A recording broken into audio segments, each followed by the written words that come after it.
Uncle Guido here, calling all survivors of the coronavirus into his lair.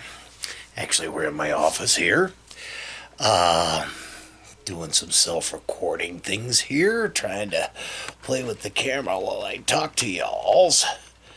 And just had a few instances of people wanting to know what the heck that last video was about. With that reading, Uncle Guido, you were a little vague in some areas, and we would like to know more about what the tarot cards told you in that reading. So I'm going to kind of do a different thing here.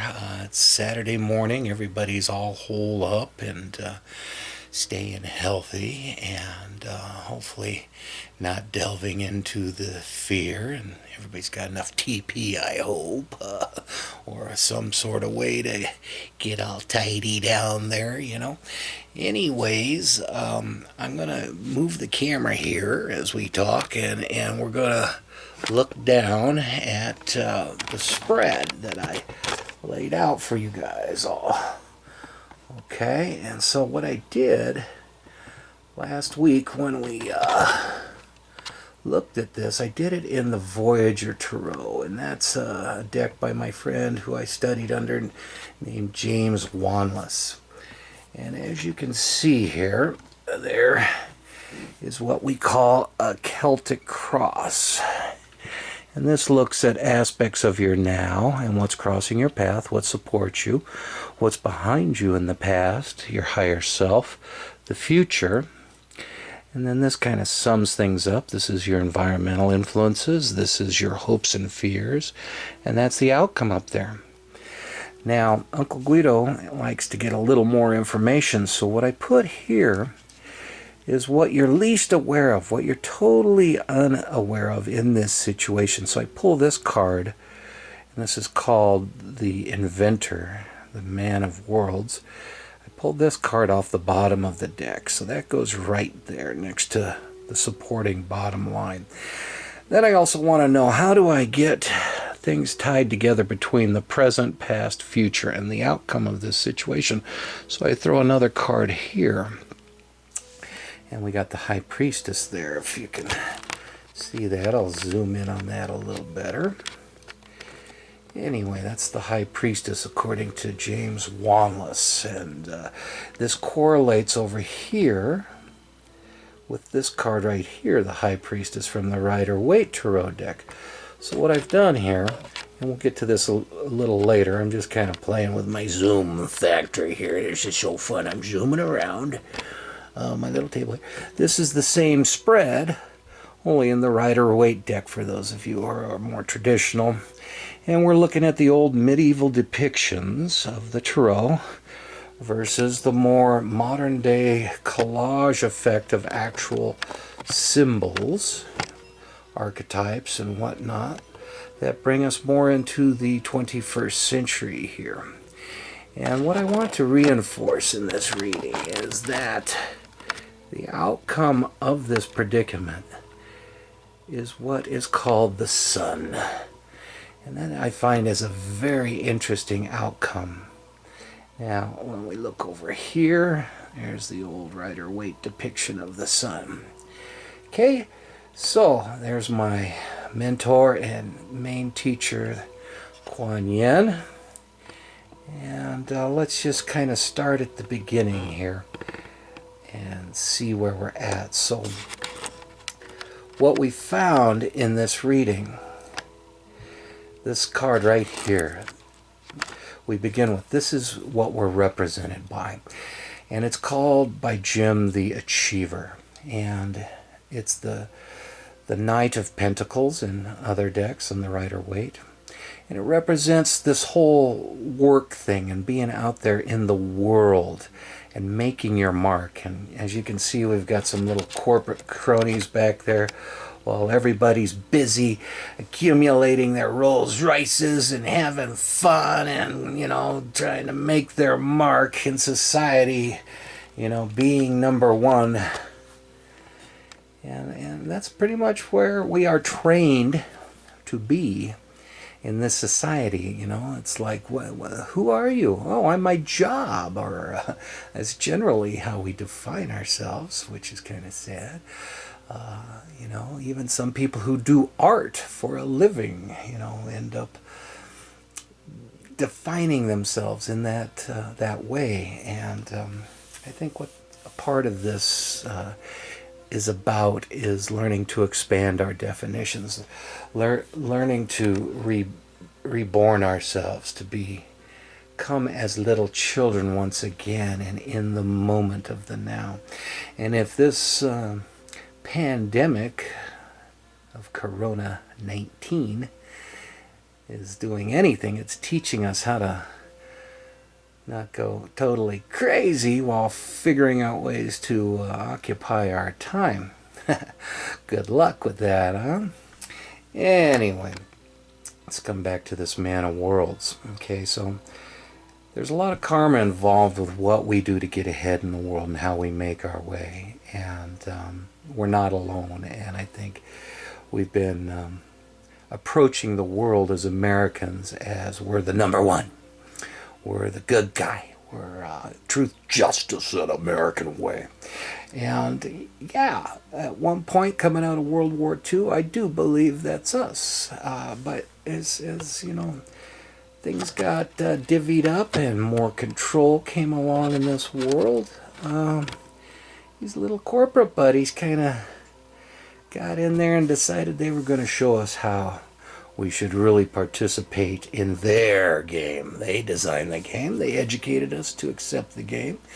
They created the propaganda medias of which the game is explained to us, and we fall in line along with our tribal customs and our education and our religious inputs and our family stories. And for the most part, we all live this cycle of consumerism, materialism, you know, economic, chasing that job. The rent is always due, as Tenacious D likes to say. And, you know, we get up, we go to work, we buy everything on credit, we live this thing here, which is predicated on endless growth and doesn't really take into consideration anything other than the bottom line. Sustainability, posh. We need growth. We need to pay that interest due to the Federal Reserve for printing our money, don't we now? Nothing real in life but death and taxes. Well, that's a load of hogwash.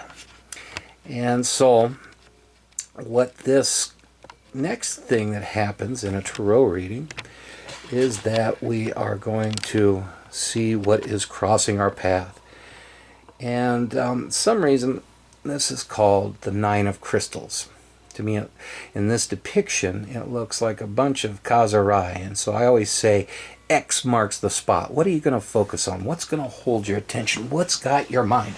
Right now, the media is filling our mind with fear. And so what it really represents in the olden days teachings is this card right here. And I realize it's sideways and upside down, but what's going on there? There's a guy, and he's waking up. He's waking up from a bad dream. Holy shit, I had this dream that 1% of the world controlled everything, and the rest of us were just the little cogs in its slave-driven machinery. What's that about? Well, okay, here we go. We're waking up, people. At least I hope so. Because the next card to come along in this pattern is Mr. Grim Reaper, Death. This is what this whole thing is about. And what death really symbolizes is death of the old, birth of the new. What are you going to do? Are you going to cling to the same old, same old? Are you going to keep defining yourself? Well, sooner or later, that's going to run out. That's going to be no más bueno anymore for you. So we're waking up that things have got to change. We've got to let go of the outmoded ways. We've got to embrace death because, by golly, it is here. Now this is how Jim would like to depict, death. It's a much darker harbinger of the void and the unknown and all that scary stuff. And see, don't forget, our buddies are up here, and their little corporate doodads sending us that fear message. You know, oh, what are you gonna do when we take your job away, little peon? You're gonna take that check that we've arranged for the government to give you? You're gonna let us totally take care of you and be subservient to our wishes even deeper? Huh? Well, I think part of what's got to go and what we need to wake up to is this notion of rulers and servants and 1% and 2% and them versus us and all of this stuff. It's time to move beyond that. Okay, so as we progress through the Celtic cross, we look at the influences from the past first. Here's a very dark card. Jim titles this card Sorrow. A bunch of broken cups. And cups is the realm of emotion. And so there's an emotional component back here. Now if we look to the Rider-Waite indication of this, it's not so dark and gloomy, but it talks about how we interact with one another, how we take care of one another, how we share and look out for the generations after us. And this is where we should be. This is where we've lost track all along. When we come over here and we get to this sort of looking out for number one situation, it's like we're not concerned about anything but the bottom line. But there's been some sort of dissatisfaction with the way things have panned out. We've been handed this story and we've been told if you shoot for this, shoot for that, get this accolade, house on the hill, picket fence, 2.6 children, all that formula for happiness, that diamond ring, you know, that college degree. You're going to arrive at our version of contentment and happiness, and that's just malarkey. You never arrive. There is no security, as this COVID-19 virus is showing us. There is no safe place when we are just thinking about ourselves and not thinking about one another. Okay? The next place we go up here is to the higher self position. And here's another dark, mucky representation of emotion, the Eight of Cups. Jim calls this stagnation. And yes, we have been stagnant ever since the 50s. The 60s came along and tried to bust us free with rock and roll. And, you know, the status quo just kept rolling right along. The hippies sold out. Every generation sold out to the status quo. Now let's look at this depiction over here of what the Eight of Cups represents. There's a longing. We're looking for something. This guy's going on a sojourn to seek emotional fulfillment. His emotions are eclipsed by this desire to walk away from it all, to change, to go and find that thing that he has not found through materialism or through relationship. That thing he can only find when he does what? He goes within. As Uncle Guido always tells you, go within and know thyself. So it's time for us all to get up off our butts and get away from that gadgetry and really start the true inner spiritual exploration of our world to find out what's really what and who's really who, and where that may lead, you may never know. So coming back to our little reading here, we have the future card position, and this is called Justice. It's a major arcana. Now, also that Death card was a major arcana. And anytime any one of the 22 major arcanas pop up, this means pay attention. This is where the big juju is. And so what we have here in Justice is a person who is doing the dance, trying to balance everything out, and has this raging mind going, symbolized by a burning cross, and then this big diamond over the heart chakra. And we're flitting about like the hummingbird on one end of the scale, and we're trying to do this dance with a ball on the tip of our foot like the ballerina. And what is the balancing point? What is that pivot point? What is the justice of this situation? So as we remember the teachings from Uncle Guido, Justice, the 11th major arcana, is this graduation point in which we get beyond the veils of duality. Now look it up here. The Priestess is the second major arcana. Number 2, she guards the entrance to all knowledge of duality. She is the holder of the intuitive keys to allow you entrance through initiation behind the veil of this reality, of this matrix. Now, as we go through the first 10 lessons of the major arcana, we come to the 11th, which is Justice. And Justice says, all right, you want to go on this spiritual path? Let's place your heart on one side of the scale and a feather on the other, and see if you're ready to go to this next phase of evolution.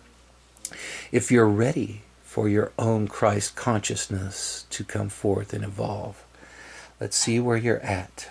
Do you have the passion and the temerity and the stamina for this next leg of the journey? Because this will be arduous, and you must be balanced in every way before you are allowed to see the deeper mystery. So this is what our future position holds. This is in the position of the cross of the future. And this could say that all the karma that we've compiled up to this point is coming home to roost. And we need to deal with it. We need to look at it. We need to balance it. And so, if this virus came along via Mother Nature may be playing her hand to swat us down, slow us down, make us take a new look around and see what we found. And I say we got to get back touch and get our feet on the ground and quit being such an ecological hound towards the good old Mother Earth. Okay, that's just my opinion. You take it for what it's worth. So now, as we come past the cross out of the future, this card kind of is the summation point of the cross, and it's the King of Wands. Jim calls this the Seer of Wands, or the Sage of Wands. And this, to me, is where this starts getting very interesting, because it almost seems to me as though somebody saw this coming. Somebody may have planned this coming. Somebody might have had a vision for this to come about. If they did, I do believe they think themselves coming from a shamanic point of view. I think that they might think that they saw a vision, a message from God or something, somewhat so to speak, to bring forth the cleansing flames. Look at the harbinger of wisdom and death, the owl there. And, we're under a bit of a trial by fire here. The interesting thing about the next card, we go up the line this way here, is this card here is called the Ace of Wands, the Illumination. So hopefully when we look at these two cards side by side, Justice and Illumination, hopefully this vision that somebody put forth for us to go through this experience, we can touch upon our own inherent sovereignty, our own inherent balance, a balance that we can share and bring to the world as a collective in our consciousness. And we are going through this lesson as one big collective consciousness worldwide. This is an unprecedented event. The media is spinning it its way. There are lots of pundits, such as myself, out there claiming it's this, that, or the other thing. And I want you to remember, as I always do, take whatever I hand you and gnaw on it like a dog with a bone. Mull it over, chew it over, try to extract the marrow of my meaning and see if it applies into your cosmology as to the reality within your world. But to truly be able to do that, you must understand the origins of the meaning of your world.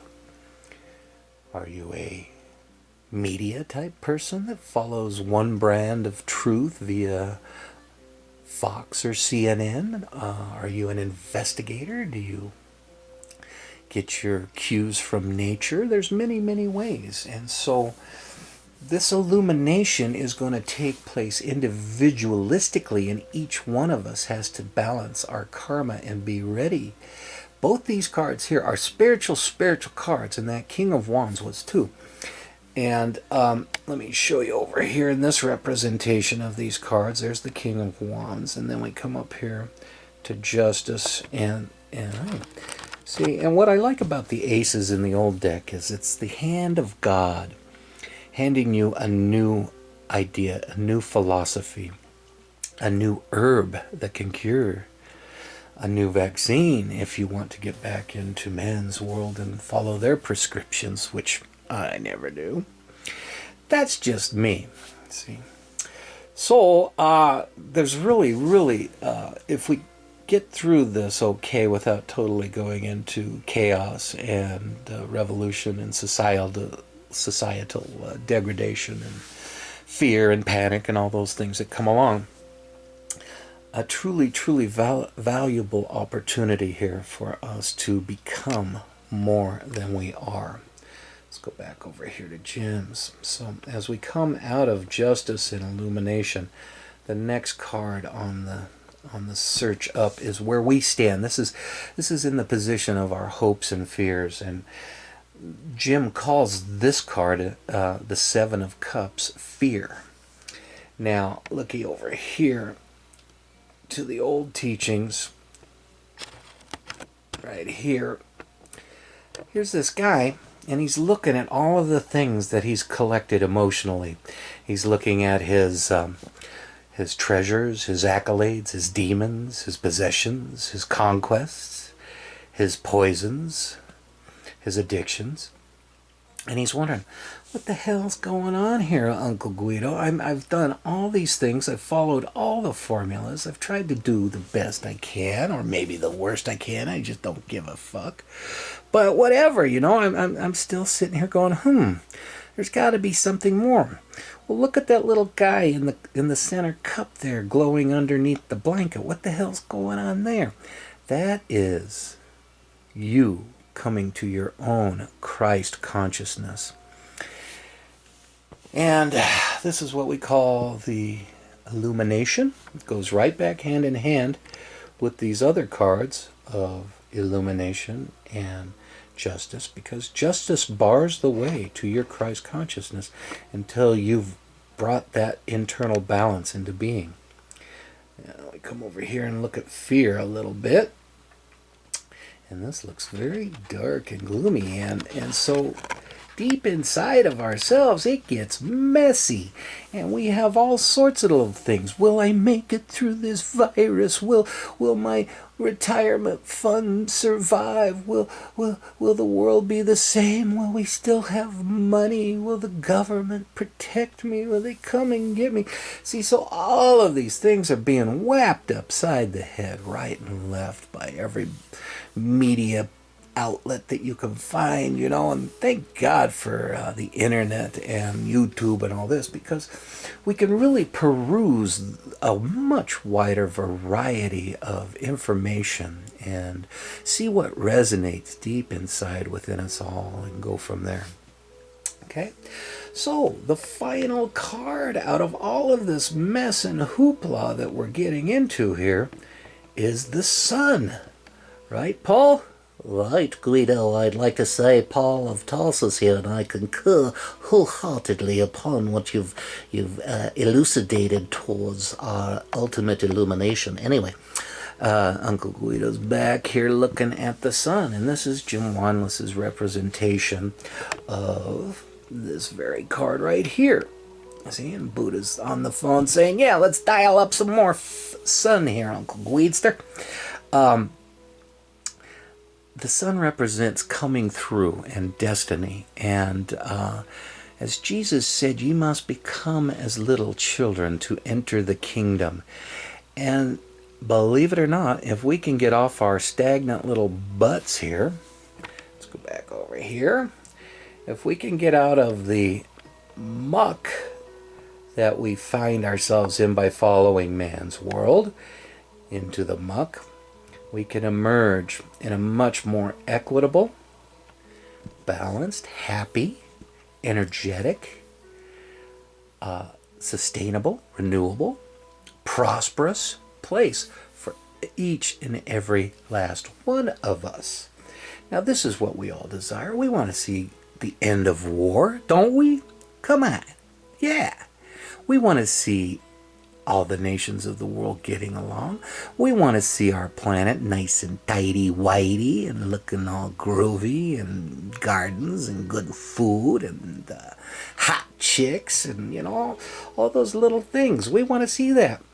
But what we were handed without our approval by the boardroom there is this: go out and make your mark. It's not going to be easy. So nobody said it was going to be easy. That's the beauty of old third dimensional reality here. It's a e-ticket ride with lots of juicy consequences, you know.